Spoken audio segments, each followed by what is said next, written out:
I felt like after the first album, we really left everyone on a note of just like this guy's not doing well, or like it's sad, and I think people related to it. But I wanted to come in the second album and say like, it does get better, and on the back side of all that pain and heartbreak, if there is a way out, and it does get better on the other side of it, and life does get better. And I also wanted to share that side of things too. And it's not all, but baby farts and unicorn tears, but it is beautiful on this other side, and it does get better. Boys and girls, ladies and gentlemen, I've been trying to get this interview for a while, but my man's blown up out here and he's adding songs to an already amazing project. Welcome, Teddy Swims, man. Thank you, for joining man. us today, Yeah, bro. of course. Amazing voice, amazing songs, soulful, storytelling, pop appeal, all the things. But the reason I wanted to sit with you was really just about how much you pour into everything you do. And I was reading about, your father being a minister, and my grandfather was. Grandfather, yes, sir. Yeah. I grew up Pentecostal church also. Same here, man. Maybe that was what I heard in the music, was that soulful and just you being able to tap into your purest self.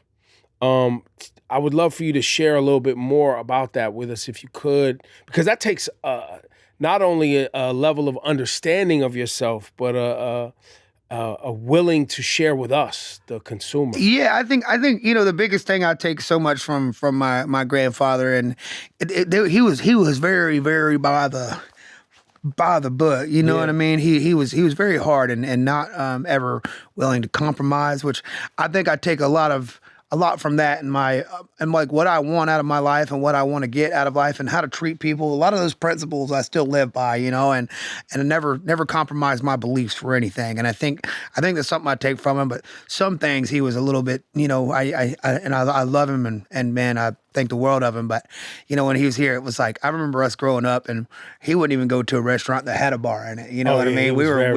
He was like, and he wouldn't even as a pastor of the church, he would never even take like which I was like, man, you should be able to do like pastor for and administering, that should be your profession, like you should be able to get, I think, money from the church if you're spending all your time being a shepherd, but he was always like, no, man, he's spending 60 hours a week building houses and being a carpenter. He had a wood shop in his house too, and was always building these little churches and putting little people in pews and stuff. He's like, I got to be like Jesus. Like I'm a carpenter. I'm locked in. But my mom was a hairstylist, so I think, towards the end, she was always like cutting my grandma's hair. So they kind of saw past that eventually, what I think. But things evolve and people evolve. Yeah, but they were by the dang book, man. And again, I take so much principles on just standing on what you stand on and never letting anybody shake you. And I and how to treat people and how to work and how to be, the thing you say you are. And I dude, he is the epitome of that, or was. Did you find your voice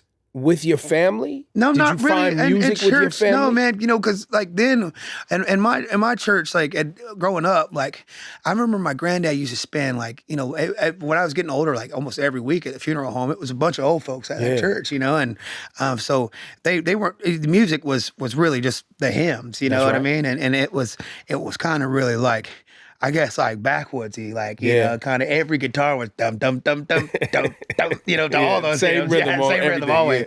But I think when I started, I started getting in more churches as I got older, and listening to a lot of gospel, like and was moved by gospel music. But really, growing up in school, I mean, my dad really put me on to a lot of soul music, and I remember being in fourth grade. I heard Al Green for the first time through my teacher, Miss Berry, and went home to my dad and was like, "Dude, this Al Green just changed my life." I was in fourth grade. I was 8 years old when the first time I heard like soul music. It was like, dude, what is this? And he put me on a Keith Sweat and like Boys and Men and and at the time too, man, my dad, which is not the guy to listen to anymore, but he always had the Ignition CD in his glove box, and we used to just rip through R. Kelly back in the day, A lot of us were very disappointed with how that played out.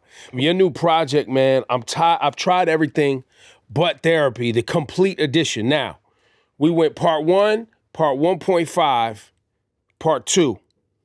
Is this going to be 2.5? I guess kind of. It's just I think I wanted to say a few more things in it, and we had some records that we were like still wanting to throw in, and I guess it's like a deluxe of part two, kind of. But we're kind of just repackaging everything of this whole I've tried everything but therapy, and I think the story. I think it's going to come and complete the story of this thing, and I can, I'll wash my hands of it and move to go the next. go to, I guess, whatever the next step of whatever I'm writing about with when it comes to fatherhood and and not that everything's gonna be about fatherhood, but whatever, as my healing journey continues, to see what new things I'm up against and the new love and trauma that's going to come into my life and whatever that may hold, That's right. I want to get into something you just released on this. God Went Crazy. Yeah. And this is one of those records, as soon as I pressed play, I was like, woo, this that shit. Yeah, thank you, man. You tap into some very, and frequently, since you were an independent artist when I first was put on to you, you tap into that soul element very nicely. How do you, when creating, is it the words come to you first? It could be. Do you play? I read that you played some ukulele and guitar, maybe. Yeah, or something like that. I'm really decent at the piano. I can play enough guitar to make you think I can play guitar, but I play piano pretty well. On this particular record, I didn't play anything on God Went Crazy, but this record really kind of came together quite nuts. So, because when the record came to me, it like the chorus and everything was kind of written, and John Ryan had come to me with Julian and me and Julian and him kind of really like finished up the record, put like the second verse and messed with the chorus, and just kind of brought ourselves to it. But I heard like. I think I don't know, like I don't want to get this wrong, but so I originally this idea of God Went Crazy started with it was like Michael Pollock, I think, John Bellion and like Monsters and Strangers or so, I think was the first room, and they had this title, and then I think they wrote something, and then later on it went to my dog Jeff Giddy and Monsters and Strangers like reworked it or something, and then it went to like John Ryan, and then they brought it to us, and I don't know. It seems like it's lived a life. Yeah, it seems like this song like took quite a journey, and I have not heard any other versions other than where we're at now, But I had it seemed like somebody knew that we were on to something, or they were on to something, and then or they heard you in it, or you know what I mean? Yeah, that's the other part. And so when it came to me, we flipped it again, and so it seemed like the idea was there, and it just kept flipping its way down to me, and then we saw some magic in it, and was like, all right, well, let's get it across the line, Teddy Swims. I saw an interview talking about kind of how you came to the name Teddy Swims. I would love for you to tell that story. Yeah, to the audience one more time. This actually, me and my dear friend Addie, who plays in my band, has written a lot of records with me. We were doing this like kind of hip hop project, and calling it Swims. It was like someone who isn't me sometimes, and I was kind of playing a character, I suppose, was the kind of thing, Spitting some bars. Yeah. Oh no, I mean, Addie's amazing at it. I was just trying my hand at it. I can get by, but I'm no way. Like if you put me on the spot, like give me a freestyle, I'm gonna fall on my face. I'm not that. I can do okay. But you're already you're a songwriter, so you can figure it out. Yeah, and I got a little rhythm, I guess, but I'm no means like you're not gonna be like, you might be like, that's great for you, Teddy, but it's not like it's not gonna be you versus Kendrick next time. Hell no, yeah, not a chance, bro. I don't deserve to be in that lane at all. I'm just having fun. But I went on this tour with my dear friend Tyler Carter. He's in this band Issues for a long time, and I've looked up to him forever, and he was going on a solo run, and he's like, man, you guys, we had like one song, and he's like, you guys should come open up for me on my solo tour. And I was like, well, we have like a song. And he's like, well, look, I got a month. I'm going to Europe with Issues, and y'all give me 30 minutes of music. We'll take you out. And so, and then he told me, he's like, you should be Teddy Swims. Everybody already calls you Teddy. What if we do Teddy Swims? And I kind of hated the name. And he's like, well, it's my tour. I'm putting it on the flyer. And so then, boom, it just started being that way. It's a great name. It jumps out. And where did Teddy come from? Well, I've always been Teddy, in church and everything. It was just, Jayton, I think, was always especially difficult for, old ladies and such, too. Yeah, there like was always Jamie, Jason, so when I got called Teddy, that's like, our little chunky little Teddy running around. Right, little teddy bear. Yeah, so that started from that, and then they slapped together, and here we are. Teddy Swims. I've tried everything but therapy. That concept now has gone. You've been with you now almost 2 years. Yeah. Been this story. And earlier when we were talking, you were like, I get to. This is hopefully the final installment. Gonna wash my hands of it and move on to the next chapter, or the next frontier. How did that title first hit you or come about? So actually my manager Luke came up with the title because originally we were going to call it "I'm Worried About Me Too," and then my manager's like, "That's that sounds like you're like you're going to die out here, bro. Maybe that's not the right thing." And then we were passing around a few different names, and then he was finally, "Why don't you do like I've tried everything but therapy?" And it kind of stuck. And so I was coming out of a relationship at the time that's really rough and really dealing with a lot of stuff, and I mean, really did try everything but therapy at the point, and was leaning in a lot of things, numbing myself and substances and alcohol, and I just was in a bad place. And so I think the title was fitting, and I poured all that into it. And from the first part to the second part, I'd gotten out of that situation and fell back in love and started therapy, and and now going to be a dad. And so I think the reason we wanted to do a part two was, I guess there was like, from that growth of having that outlet and that blow up and all that, to the second part, I felt like after the first album, we really left everyone on a note of just like, this guy's not doing well, or like it's sad, and I think people related to it. But I wanted to come in the second album and say, like, it does get better, and on the back side of all that pain and heartbreak, if there is a way out, and it does get better on the other side of it, and life does get better. And I also wanted to share that side of things too. And it's not all but baby farts and unicorn tears, but it is beautiful on this other side, and it does get better, and I just wanted to kind of, and I think this little piece of it, there's a record in it for my son too on this record that me and Raish, the baby mine, did together. So there's some more love in it, and it's I think it's gonna be beautiful. I think it's gonna wrap it up nicely. So I think so many people, how do I say this?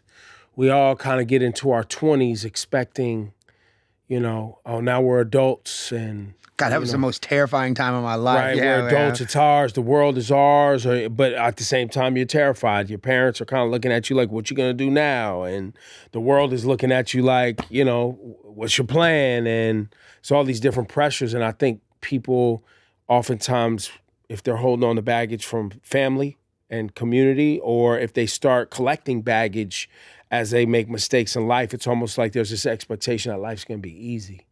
And it takes work, man. And you always feel like you're constantly behind, That's right. Like, especially when you're seeing all your friends from high school kind of going into having kids or going in the military, having a full-time job, and you're still scraping by trying to make a dream happen, and you're 28 years old, and you're like, God, I'm a loser, dude. Right. This has got to happen, and it's but timing, I think, is everything. It's hard to compare yourself to people and feel like you're always behind, because some of the most successful people didn't get their starts or get their like time until their 30s or 28. Late I think, 20s, it's so I think your timing is everything, but the 20s is, God, so scary, man. It's scary, bro. I want to get into Small Hands, you and your wife's dedication to your son. Dude, I was so excited. And we actually wrote that song too. I wrote about 3 years ago. My good friend Skylar Stonestreet just had a kid, and we wrote the song about it. And I knew the song was so special, and I was like, well, I want to hold on to it till the day maybe I have a child, and maybe it'll still be beautiful. And now when I hear it, it's such a different, it's such a different record to me now, and I didn't know in maybe like 3 short years I'd be having a kid, but here we are. And so I had Raish kind of do some background vocals on it, and I think it's a really special record. Are you therapy's one of those things, like life, like learning, like improving yourself. It's always, you're always on it. Yeah, it was a terrifying thing at first. Dude, again, I have to give Raish all the credit, because she had when we first found out she was pregnant, she's like, what, baby, I think we need to get into therapy, like a couples therapy, and make sure we're in the best place communitively, and like where we can talk about our stuff, right? And whatever issues we're having now, we don't want to bring into, and of course we still have issues like everybody does, but humans. Yeah, but the best communicative place that we can be in together, and I ended up falling in love with it, and the next thing you know, I'm texting the therapist on the side, having my solo therapies, and then I had I had told myself when the first part came out, I was going to get in, and something was still kind of holding me back. And then after we did, I like sit back, not too long ago, and was like, man, that bitch tricked me into therapy, dude. Like, and thank God for her too, man. She's really been such a, I guess, like, when it comes to healing, so like it really takes, you got to do it on your own time and your own space. And she never tried to push me into, like, you got some baggage you need to heal. You can't do that to someone. And she gave me I guess, like, allowed me to see and grab the tools to take that self-healing into my hands. Because it's the worst when someone who feels like your baggage is somehow worse than anyone else's baggage, or that because they've started work and you haven't, that they've now see the light at the end of the tunnel. Or they're trying to diagnose you. Well, this is because of right. your stuff. That's the worst. Who the and this and that. worst. Yeah. It's the fucking worst, man. But I'm proud of you, man. Thank you. Because I know, look, man, you come from the small town vibes, and anybody that comes from the hood or small town vibes, therapy is not, everybody just go to church or try to pray it away. You know what I mean? And try to figure it out. Amen. And it's something about, like, there's something like so tough about, like, and I'm super grateful, man. My father is always he's raised us not soft. We've always been sweet, not soft. Yeah. Though, you know what I mean? Don't get it confused. Like, right. we're still tough, but he's always given us that opportunity to, like, talk about our stuff and talk about feelings and talk, man, and be honest with us about stuff rather than, like, trying to be all, like, put on a because that's big bullshit. man. Like, men don't cry, man. Shit hurts, man. Yeah, okay. It hurts. It's just how you get the fuck up. I try to cry a little bit every fucking day, man. I cry even a lot. before having kids. But wait, you just wait. I don't know if you're a crier like me. Oh yes, sir. But it's like you're gonna cry because you were a part of something beautiful. You're gonna cry because your child is gonna arrive and be healthy and happy. You're gonna cry because you saw your woman that you love do something that is like the most phenomenal feat known to anyone breathing God is a air. woman, man. Listen, God, bro. it gives me chills. Period. Like, and then so you're gonna all of that's in there. Then from where you come from and what you've overcome to get here, that's just gonna fucking. Yeah, I can't wait, man. Nah, that's gonna be, because when you realize, like, yo, man, I actually have made a moment in history in my family, but I also have accomplished something professionally where I can make sure everything's okay. Yeah. My little guy hit the damn lottery, didn't you know he? what I'm saying? Like, I can literally make sure everything's okay. I don't want to OD and because I want the kid to have work ethic and have some balance, but also, like, I didn't have that where it was like everything was just gonna be okay. Like, that sentiment wasn't in the house. Oh, like not that. a chance. Yeah, man. Yeah. It was like you want everything to be okay. We scrape by, man. Yeah, you got to get the fuck outside and get some work done today. Just to, put some shit in the fridge. He'll never have to push a car to school. He'll never have to walk the last couple of miles. He'll never do any of that, and I'm grateful for that. And there is some fear, though, sometimes too, about, like, I mean, not that I'd ever want him to go through some of that school of hard knocks. Character building. Yeah, but I do, like, I am who I am because of that, and learned my work ethic and things because of that. And also my dad, maybe not having those things support us, but always being so vulnerable and present. That's right. Even if we were, there was times we were not going to be able to pay for lights and water. But I mean, dude, if I had some buddies coming over, he put the last $10 in his wallet to get Cheez-Its and some 2 liters for the kids and order some pizza. And it's like, baby, we'll get by, baby. But that's right. You and your boys have a little bit of fun tonight. Yeah. And I want to be able to, like, I remember those things, those sacrifices, and he'll never have to understand that, which is great. But he's going to see work ethic from you, though. Yeah. Right? Because what it takes to get these songs out, what it takes to do these tours you're doing, what it takes to rehearse, the long hours, the traveling, not being able to get home and wanting to be with them. He's going to, my 10-year-old sees that and she's like, Daddy, I see you working hard. Like, not that she's got something to worry about, but she sees, oh, you got to get up and get out the house. You're not just, this stuff doesn't just happen because you snap your fingers.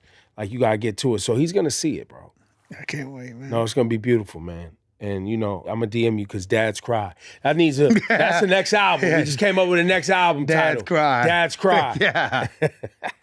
You want to talk about the tour? I know the tour is going on right now. The Radio City Music Hall. Yeah, man, what an honor, what an honor, man. And Giveon popped out. Yeah, dude. Yeah, what an honor. And dude, it's just been so beautiful. And man, we're going for eternity, you know. Yeah. How did you and Giveon link for this record? Oh, dude, what's so weird is so we had met at the VMAs out here not too long ago, and my